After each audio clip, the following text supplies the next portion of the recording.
اعوذ باللہ من الشیطان الرجیم بسم اللہ الرحمن الرحیم۔ مولا کائنات امیر المومنین علی ابن ابی طالب علیہ السلام کے مجموعہ کلام نہج البلاغہ کے تیسرے باب کا 443 نمبر فرمان۔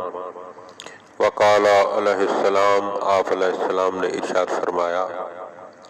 وقد جاءہ نعل اشتر رحمت اللہ علیہ،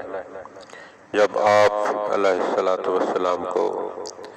حضرت مالک اشتر رحم اللہ علیہ کی خبر شہادت آئی تو آپ نے فرمایا، مالکن وما مالکن، مالک اور مالک کیا شخص تھا،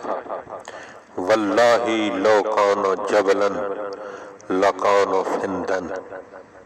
خدا کی قسم اگر مالک پہاڑ ہوتا تو ایک کوہ بلند ہوتا، ولو کان حجرا لکان سلدن، اور اگر وہ پتھر ہوتا تو ایک سنگ گراں ہوتا، لا یرتقیہ الخافر ولا یوفی علیہ الطائر، کہ نہ تو اس کی بلندیوں تک کوئی پہنچ سکتا اور نہ کوئی پرندہ ہی وہاں پر پر مار سکتا۔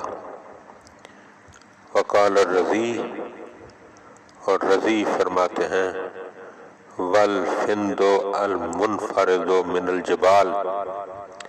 سید رضی علیہ رحمہ فرماتے ہیں کہ فند اس پہاڑ کو کہتے ہیں جو دوسرے پہاڑوں سے الگ تھلگ ہو، یعنی منفرد ہو۔ اللہم صلی علی محمد و آل محمد، ہمارے لاکھوں درود مالک اشتر اور ان جیسے لوگوں پر کہ جنہوں نے مولا سے وفاداری کی اور اسی وفاداری کے عالم میں اپنی جان آفرین میں جو ہے وہ قربان کر دی، لیکن علی ولی اللہ وصی رسول اللہ و خلیفتہ بلا فصل کے کلمے سے ذرہ برابر نہ آگے بڑھے نہ پیچھے ہٹے۔ اللہم صلی علی محمد و آل محمد۔